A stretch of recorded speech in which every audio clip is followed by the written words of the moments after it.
Yo YouTube, est-ce que vous aimez le sexe? Moi, oui. Dans le fond, on va faire un voyage temporel pour retourner au Moyen-Âge et voir comment ça marchait. Oublie pas de laisser un like, de share, subscribe. C'est une vidéo par Nota Bene, le sexe au Moyen-Âge. Je me demande vraiment comment ça marchait. Avant, c'était des gros dégueulasses, t'imagines? Genre, les mecs, ils se lavaient pas. L'eau, pour eux, c'était comme... Ça t'enlevait de tes protections, tu vois. Ça devait puer là. Yo, t'imagines? Regardez, en tant que gars, les gars, on se parle entre nous, ok? Vous êtes jamais rentré vos deux doigts ou commencé à, tu vois? Et puis l'odeur de poisson te prenait les narines. Imagine-toi dans le temps, bro. Un coup de langue là, je pense que tu chopes la maladie. Je sais pas. Tu comprends? Je sais pas. Ah! On écoute. Vas-y, Nota Mes Bene. chers camarades, bien le bonjour. Attention, cet épisode peut contenir des propos ou des images que les moins de 18 ans ne devraient jamais entendre et voir. Enfin, ça c'est ce qu'il faudrait dire. Hein. Bref, vous êtes prévenus, aujourd'hui on va parler de cul. Et ça rime. Et puisque le cul c'est toujours mieux à plusieurs, je vous présente Laurent Turcot, un historien québécois qui a déjà participé à l'écriture de plusieurs épisodes sur la chaîne. Salut Ben. J'ai smoke un pack. Ça veut dire qu'on va faire ça ensemble, la capsule? Je veux dire, bon. Hey, c'est un pour le Québécois! reste, tu le sais, hein, on Hey, peut mon toujours s'arranger. gars! Bienvenue sur ma chaîne, toi aussi, là. Si tu veux. Ok, en tout cas je suis sûr qu'avec ton accent québécois on va choper un max de commentaires et de likes. Hein.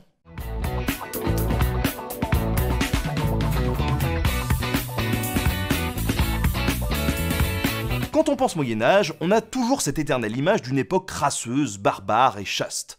Bon, si vous êtes un ou une habitué de mon émission, vous savez qu'on raconte souvent de la merde sur cette période et qu'il y a tout un tas de clichés à défoncer. Par exemple, on n'a aucune preuve que le droit de cuissage ait existé un jour. La ceinture de chasteté, c'est aussi du bullshit.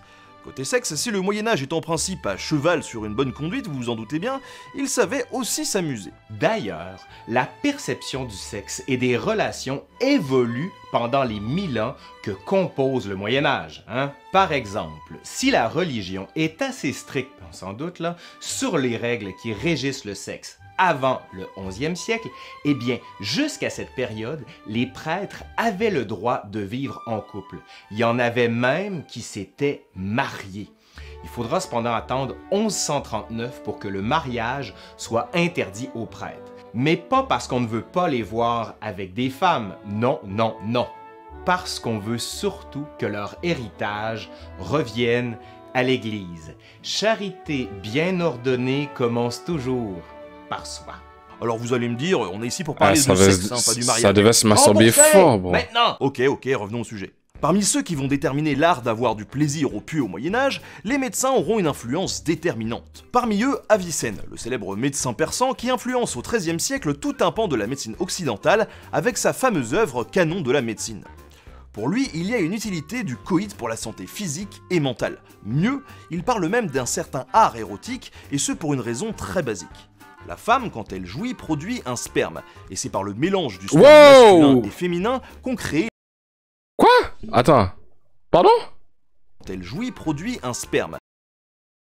La femme produit un sperme? C'est-à-dire que les femmes, c'est des hommes? Attends, c'est noir, attends. Mais c'est pas, on n'appelle pas ça du sperme, on appelle ça du liquide vaginal, je sais pas, on n'utilise pas ce sperme, on l'utilise pour les gars. Là, c'est mélangeant, là. Il faut utiliser les termes uniquement dédiés aux hommes et les termes uniquement dédiés aux femmes. Et c'est par le mélange du sperme masculin et féminin qu'on crée la vie. En tout cas, c'est ce qu'on croit à l'époque. Ah ouais? Ainsi, pour s'assurer que la femme produise le c'est sperme, elle unisexe. doit avoir un maximum de plaisir. Plusieurs médecins vont même se lancer dans des séries de conseils. Moi, je suis un spécialiste niveau plaisir, mon gars. La stimulation érotique de la femme, posant même Le la point question G. des préliminaires au centre de leur réflexion. Tout ça suppose une certaine connaissance des zones érogènes de la femme. Quand une femme ne ressent pas de plaisir et si le partenaire éprouve des difficultés à y arriver, on conseille à l'homme de se coucher sur le dos et à la femme de caresser les organes génitaux pour faciliter l'érection. Ouh, le moins que l'on puisse dire, c'est que les textes médicaux, notamment celui de Jean de Guedesden, évoquent une connaissance de l'érotisation Avant-gardiste. assez évidente. Pour lui, les baisers servent autant du côté mental, stimuler l'amour que l'on a pour l'autre, que la mécanique du sujet, si vous voyez ce que je veux dire. Dans certains ouvrages, on va plus loin, beaucoup plus loin même. Le Miroir du Foutre, œuvre anonyme du XIVe siècle, est considéré comme le Kama Sutra catalan. On s'adresse aussi bien à l'homme qu'à la femme, et on veut votre bien, donc on va l'avoir. Et ce, par tous les moyens. Compris ?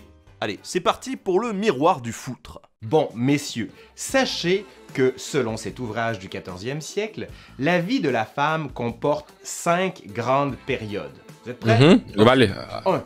L'enfance, jusqu'à 8 ans, où elle n'éprouve aucune honte. Ok. 2. Jusqu'à 20 ans, elle se montre plutôt réservée. 3. Jusqu'à 30 ans et un peu plus, elle est formée et disposée Il dit vrai, là, il dit vrai. dont elle a besoin. 4. Jusqu'à 40 ans, elle aime davantage les hommes, soigne son aspect et prend plaisir à observer. Eh les gars les plus chauds, tout ça. Les meufs qu'on doit choisir, c'est des meufs de 40 ans et plus. Les cougars, les milfs. C'est ça le moi. Eh. Ok, je sais quel genre de meuf je vais m'adresser maintenant. T'es fou, quoi? Et enfin, 5, jusqu'à ce qu'elle n'ait plus ses menstrues. Et on peut d'ailleurs lire, je cite, « Sa vue et sa chaleur diminuent. Ses chairs se relâchent, mais restent très utiles à l'homme. » Ah oui, tiens, et tant qu'on y This est, on lit nigga's aussi dans cet spitting. ouvrage, ouvrez les guillemets, la femme est très changeante car chaque mois elle a ses menstrues. Je dis cela pour que vous sachiez à quel C'est moment vrai, elle ça. ressent le plaisir et quand elle satisfait le mieux sa volonté et son désir. Fermez les guillemets. Pour les hommes, on apprend que pour produire un sperme de première qualité, il faut avoir une verge grande et rigide et n'être ni très gros et ni très maigre. Pour les positions maintenant. grande. Bon, le plus simple, la femme se couche dans un lit souple, C'est moi, ça. précise, et l'homme doit se mettre sur elle. Attendez, c'est pas fini. Elle doit avoir les jambes levées et la tête aussi surélevée que possible. L'homme doit mettre sa main gauche sous ses épaules, alors qu'avec la droite, il l'enlace et la rapproche autant que possible. Le moins que l'on puisse dire, Missionnaire, dans le fond. c'est que c'est très précis. Ah, Oui, j'ai c'est oublié. vrai que c'est un peu Eh, on a compliqué tous dans la oublié que pièce, c'était hein, le on mois de va novembre. Le mois de novembre, c'est pour l'année prochaine. Hein. Bref, c'est pas fini. On décrit pas moins de 24 postures qui toutes sont classées en 5 rubriques. Il y a de quoi vous fatiguer un homme ou une femme, et ça tombe bien, Catherine Sforza, dans ses expérimentations, indique la manière de réparer les organes trop souvent utilisés. La plupart du temps, des exercices pour, comme elle l'écrit, qu'une femme semble intacte et devienne très étroite. Bon là vous vous dites, l'église là-dedans, qu'est-ce qu'elle dit? Elle reconnaît que la sexualité est nécessaire, mais elle essaye de la limiter à la procréation. 2 limites empêchent un couple d'en profiter comme bon lui semble. La première, assez logique, tient au cycle menstruel de la femme. La seconde, au cycle liturgique. Les époux doivent s'abstenir de tout rapport sexuel le dimanche. Ah c'est le Seigneur qui se repose. En plus de ça, le mercredi et le vendredi constituent des jours de deuil. On interdit donc les rapports. Ah oui, et comme il Dans le faut fond, le préparer mercredi, son dimanche, vendredi, on dimanche. conseille aussi de s'abstenir le samedi. Question de se préparer. Ajoutons aussi les 3 carèmes, chacun de 40 jours, soit avant Noël, Pâques Mercredi, et la Pentecôte. vendredi, Ouais, samedi, un peu l'impression dimanche. qu'ils nous la font à l'envers là. D'après des estimations, si un couple respectait tous les préceptes de l'Église, il ne pourrait faire des parties de jambes en l'air que de 91 à 113 jours par an. Oh, pas beaucoup quand même, La grande question, est-ce que tout le monde respectait ça? Eh bien oui et non.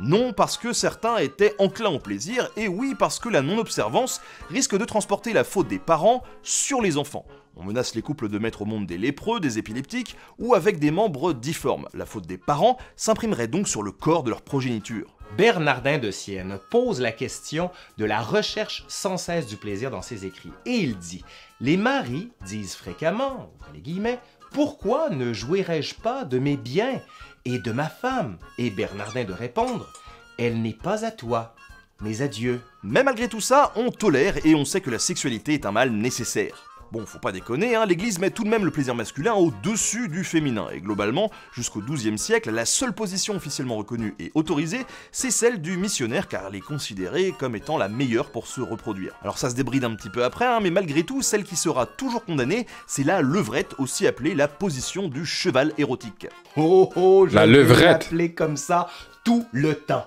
En étudiant certains textes judiciaires, on s'accorde aussi pour dire que ce qui est Ah, ça doit être le horrible et doggy condamnable style. à l'époque, c'est la sodomie. Et là-dedans, on y fourre un petit peu tout, hein. sans- Wow, wow, wow, wow, wow, wow, wow. On est où, là? Sodomie? Ok, on rentre profond, là. mauvais jeu de mots. C'est-à-dire qu'au-delà de la sodomie classique, on parle aussi de la fellation par exemple. Et ce qui est assez drôle dans Attends, sodomie des gars? Attends, il y a des gars qui se la mettent, eux, dans... J'ai pas envie de faire... Est-ce que j'ai compris ce que j'ai compris? tout ça, c'est que si des hommes de loi ont été obligés de l'écrire à l'époque, eh bien c'est que ça prouve que ça se faisait. D'ailleurs, selon Burchard de Worms, un religieux juriste du Xe siècle, certaines femmes voulant stimuler le désir amoureux d'un homme n'hésitent pas à boire son sperme. Oui, oui, vous avez entendu, boire son sperme. Ouais, s'il le dit, c'est que ça doit être vrai, hein. Toujours selon Worms, certaines femmes prennent un poisson vivant, l'introduisent dans leur sexe, l'y maintiennent jusqu'à ce qu'il soit mort et après l'avoir cuit et grillé, elles le donnent à Attends! Wow! Wow! Wow! Hold on! C'est de la zoophilie, là! Attends. Répète ce qu'il vient de dire, là? femmes prennent un poisson vivant, Poisson vivant, donc il gigote, l'introduisent dans leur sexe, le place sur son sgeg, l'y maintiennent jusqu'à ce qu'il soit mort le fait gigoter jusqu'à sa mort. et après l'avoir cuit et grillé, elles le donnent à manger à leur mari. Oh, Starfoula! Non! Non! Eh, si ma femme me fait un truc comme ça, voilà, on va avoir des problèmes. Les gars! Non! What? Pour qu'il s'enflamme davantage pour elle. Il y a peut-être un petit peu de mytho là. Quoi qu'il en soit, la sexualité reste très présente au Moyen Âge et certains sont prêts à tout pour s'attirer le désir de l'autre. Y compris à demander de l'argent. Et oui, puisque quand on parle de sexe, on peut difficilement Sodomie, ça te choque? Vincent se faire... Oh, putain. oublier la prostitution. C'est noir. Si la sodomie et la fellation sont un péché pour l'Église, il y a un truc qui ne passe pas du tout non plus, c'est la masturbation. On encourage ainsi les hommes à préférer la prostituée du coin à la chaleur de sa main, et ça, même quand on est marié, hein. D'ailleurs, il y a une phrase qui ressort très souvent quand on parle de ça, jouir en payant, c'est jouir sans péché. Quand les villes explosent au XIIe siècle, de nombreux bordels voient ainsi le jour. Les hommes vont se soulager, les jeunes apprendre, et les hommes d'église profiter un peu, puisqu'ils représentent parfois jusqu'à, tenez-vous bien, 20% de la clientèle. Oui, les hommes d'église, 20% de la clientèle. Les petits coquins. Certains bordels sont soit des maisons closes classiques tenues par des macros ou maquerelles, soit des bains publics, qui Donc les putes, ça existe depuis la nuit des temps. sont souvent des lieux de débauche, soit des lieux de sexe directement ouverts par la ville, ce qui existe entre le 14e et le 16e siècle. Ben oui, hein, si l'on contrôle l'activité, on la gère mieux et on évite d'être dépassé. Il est également assez intéressant de voir que la tolérance vis-à-vis des prostituées est assez fluctuante au cours du Moyen-Âge.